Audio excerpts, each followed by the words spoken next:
나와서 이 생명의 말씀을 전하게 되어서 대단히 기쁘게 생각합니다. 네. 그리고 훌륭하신 목사님 앞에서 말씀을 전하게 되어서 대단히 감사합니다. 오늘 제목은 구약과 신약, 약속이죠. 구약은 옛 약속, 신약은 새 약속. 그 다음에 육적 이스라엘과 영적 이스라엘과 영적 새 이스라엘, 이 세 가지에 대해서 여러분에게 말씀드리겠습니다. 잠깐 기도하겠습니다. 고마우시고 감사하신 아버지 하나님, 크신 사랑과 은혜에 무한 감사드립니다. 오늘 에베네셀 선교방송국에서 말씀을 전하게 되었습니다. 아버지 하나님, 진리의 선생님께서 이 말씀을 담당하시고 저희들 말씀을 전하는 자나 듣는 자가 다 함께 은혜 받는 귀한 시간으로 인도해 주시옵소서. 예수님 이름으로 기도하옵나이다.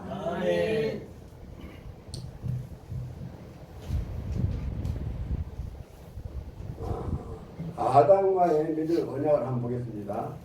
창세기 2장 17절에 선악과를 먹지 말라 이렇게 분명히 말씀했는데 뱀의 미혹으로 먹게 되었습니다.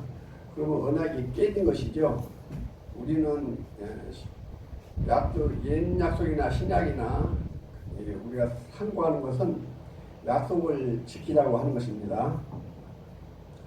자, 창세기 6장 3절에 나의 신이 영원히 사람과 함께 하지 않으리라.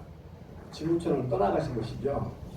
하나님은 걸어가신 분이라 죄인들하고 함께 살 수가 없어요. 그래서 떠나가신 것입니다. 그러면 이 세상은 누가 주관하겠습니까? 마귀가 주관하겠죠. 자, 마귀 세상에 이제 노아를 택했어요. 하나님께서.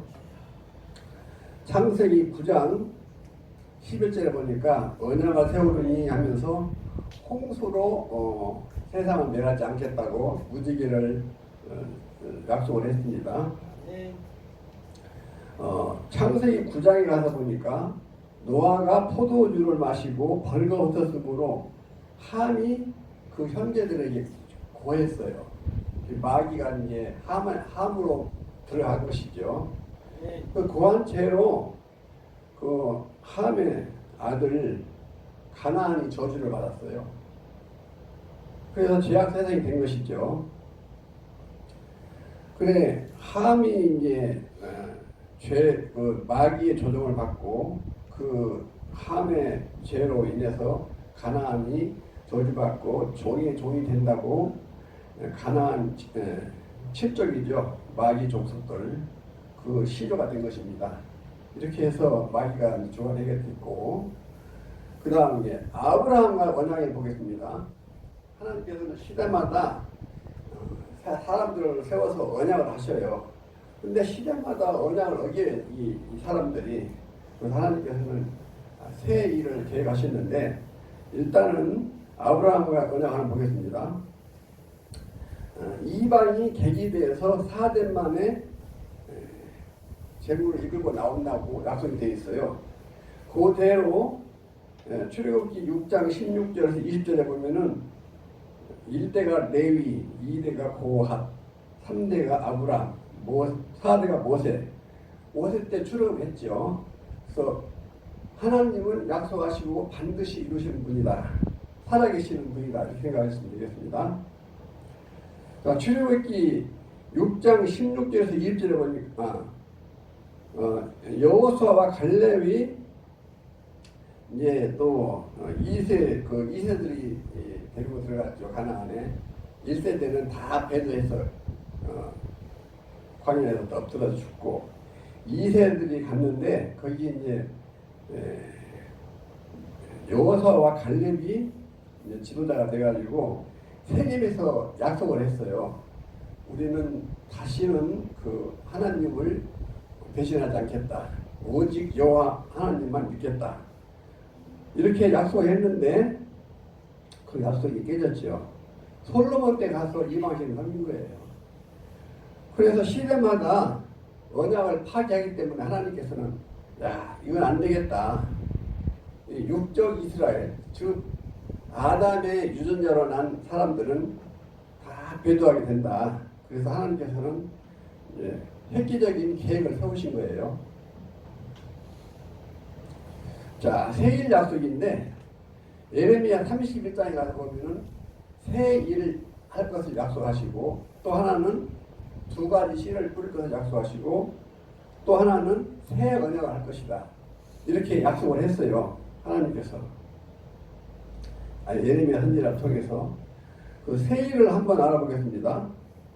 요한복음 1장 11절에서 13절에 보니까 자기 땅에 오매 자기 백성이 영접지 아니했대요. 하나님은 약속대로 메시아를 보냈는데 그들이 영접지 아니했어요. 그래서 새 일을 어떻게 시작했냐면은 영접하는 자, 곧 그 이름을 믿는 자들에게는 하나님의 자녀가 되는 권세를 주셨대요. 그러면은 육적 이스라엘, 아브라함의 혈통을 받아야 선민이 되는데 그 법을 깼어요. 하나님께서. 안 되겠다. 새로운 방법을 써야 되겠다 해가지고 누구든지 하나님의 말씀으로 나면은 하나님 자녀가 된다. 육적 이스라엘은 끝났어요. 선지자 율법 예언이 세례요까지 하면 끝난 거예요. 누구든지 예수로 말미암지 않고는 하나님 백성이 될 수가 없다. 육적 이스라엘은 그때 당시에 종교 지도자, 신학 박사, 율법사 다 있었지만 소용없어요. 하나님이 심판을 해버리면 끝난 거예요. 선지자 율법 예언하고 세례요까지 하면 그걸로 끝나는 거예요. 하나님이 법이에요. 그러니 우리는 약속을 지켜야 돼요. 우리는 이제 새 언약에 머물러 있는 사람들이에요. 새 언약을 지켜야 되는데 구약의 육적 이스라엘과 맺은 언약이 깨짐으로 해서 심판마다 없어졌죠. 오늘날은 신약이 있어 우리에게. 신약은 그 약속의 내용을 우리가 잘 알아서 지키는 자가 돼야지, 지키지 못하면은 다시 육적 이스라엘과 같이 심판을 받고 만다. 그런 내용이 되겠습니다.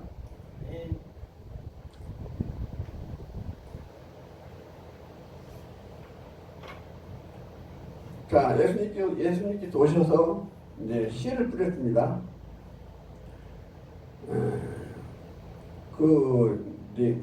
씨를 뿌린 내용을 좀 읽어드리겠습니다. 대답하여 가라사대 마태 13장 37에서 43절에서 47절 내용이 되겠습니다. 좋은 씨를 뿌리는 이는 인자요 밭은 세상이요 좋은 씨는 천국의 아들들이요 가라지는 악한 자의 아들들이요 가라지를 심은 원수는 마귀요 추수 때는 해당 끝이요 추수꾼은 천사들이니 그런즉 가라지를 거두어 불에 사르는 것 같이 세상 끝에도 그러하리라. 인자가 천사들을 보내리니 저희가 나라에서 넘어지게 하는 것과 또 불법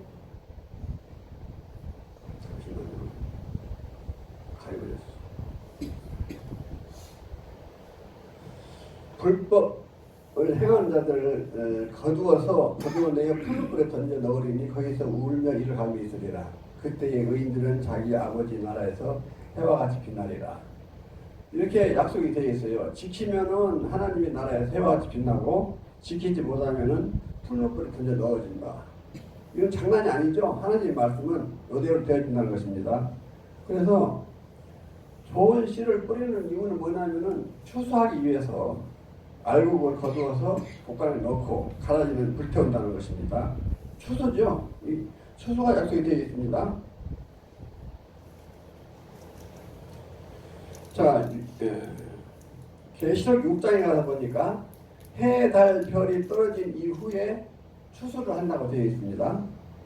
마태 24장 29절에서 마태 24장 29에서 30절에 보니까 여기에도 이제 추수한단 말이 나오는데 그날 환란 후에 즉시 해가 어두워지며 달이 빛을 내지 않으며 별들이 하늘에서 떨어지며 하늘의 권능들이 흔들리리라. 그때에 인자의 징조가 하늘에서 보이겠고 그때에 땅의 모든 족속들이 통곡하며 그들이 인자가 구름을 타고 능력과 오는 것을 보리라. 이렇게 약속이 되어 있죠. 그래서 마태 24장 31절에 보니까 추수하는 내용이 나오는데 저가 큰 나팔 소리와 함께 천사들을 보내리니 저희가 그 택하신 자들을 하늘 이 끝에서 저 끝까지 사방에서 모으리라. 추수죠. 그래서 이제 육적 이스라엘이 세 달 별이 어두워지고 떨어짐으로 인해서 끝이 나고 추수에서 모은 알곡이 있죠. 거기가 이제 12시 14만 4천원으로 되어 있는데 여기가 새 하늘 새 땅이에요. 새 이스라엘, 영적 새 이스라엘이죠. 영적 이스라엘은 예수님대로부터 시작해서 계시록 6장에 해달 별이 어두워지고 떨어지면은 그 영적 이스라엘 끝이에요. 끝을 내시고 다시 새 이스라엘, 영적 새 이스라엘을 창조하십니다. 약속이 되어 있어요. 여기에 속하지 않으면은 구원이 없다. 이렇게 해도 과언이 아닌 것입니다.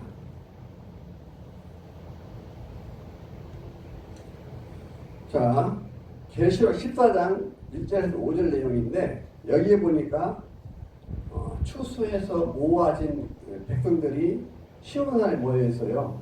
거기 보니까 이마에가 아버지의 이름과 예수님의 어린 양 이름이 기록이 되어 있어요. 입 만진 사람들이죠. 이는 하나님의 백성이에요. 이 사람들이 보호자 앞에서 새 노래를 부른대요. 보호자라는 것은 영의 세계, 계시록 4장에 가서 보니까 영의 세계를 가서 보니까 하나님이 계시고 24장로가 있고 7영이 있고 4생물이 있고 천천만만 영들이 뭉집해 있는 그런 조직이 있어요. 그 영의 세계가 하나님 보호자가 있는 곳인데 그 보호자가 시온산에 이미 내려왔어요. 시온산에 내려와서 사람들과 함께 한대요. 이 이만인자들과. 그러면은 영의 천국이 이미 온 것이죠. 사람에게. 여기가 천국이에요. 여기에 우리가 들어가야 돼. 이게 우리에게 약속으로 되어 있는 것입니다. 이 약속을 지켜야만이 하나님의 자녀가 되고 우리가 목적하는 바 천국에 들어갈 수가 있는 것입니다. 이런 것이 약속이 되어 있는데 오직 예수 이렇게 생각하고 있어요. 오직 예수는 2000년 전에 예수의 이름 외에 다른 구원자를 그런 적이 없다고 했는데 그때 당시에는 예수만 믿는 구원이에요. 약속대로 오신 구약 성경 선지자 율법 예언의 모든 것이 세례 요한까지도 다 예수를 주고 해놨어요. 구약 성경을 다 털면은 예수 한 번이 나와요. 그리고 예수를 믿지 않으면은 말짱 헌일이죠. 우리도 마찬가지예요. 신약에도 탈탈 털면은 예수님이 약속하신 약속의 목자가 있죠. 진리의 성령 보혜사도 있지만 진리의 성령 보혜사가 사람 안에서 역사하는 것이 되어 있어요. 계시록 요한복음 14장 17절에 보니까 사람 안에서 거한대요. 그 진리의 성령이. 2000년 전에 예수님도 요한 1서 2장에 가서 보니까 우리에게 대언자가 있으니 예수 그리스도라. 그 대언자에 보면은 혹 보혜사라고 나와 있어요. 그거는 보혜사 성령이 있는가 하면은 보혜사 육이 있는 것이죠. 계시록 19장에 가서 보니까 천사에게 절을 해요. 육체가. 그런데 천사가 어떻게 얘기했냐면은 발은 불기둥 같고 눈은 불꽃 같고 예수님 모습 형상으로 왔어요. 그래서 예수님인 줄 알고 절을 하려고 그러니까 야 나한테 저러지 말라. 나는 너와 같은 대언의 하자다. 그래서 진리의 성령 보혜사가 있고 진리의 성령이 아니죠. 진리의 성령이 함께하는 육체가 있다. 예수님께서 마태 23장 끝절에 가다 보면은 주의 이름으로 오시는 이여 할 때까지 나를 보지 못한대요. 그러면 주의 이름으로 오시는 이가 예수님이 아니지 않습니까? 예수님이 약속하신 육체가 하나 있다 이거죠. 그래서 우리는 이 약속의 말씀을 구약과 신약 그리고 그 다음에 새 이스라엘, 영적 새 이스라엘 세 가지를 놓고 봤는데 약속을 지키지 못하면은 안 된다. 약속을 지켜야만이 구원에 이룰 수 있다. 여기까지 말씀드리겠습니다. 이상 마치겠습니다. 네. 네.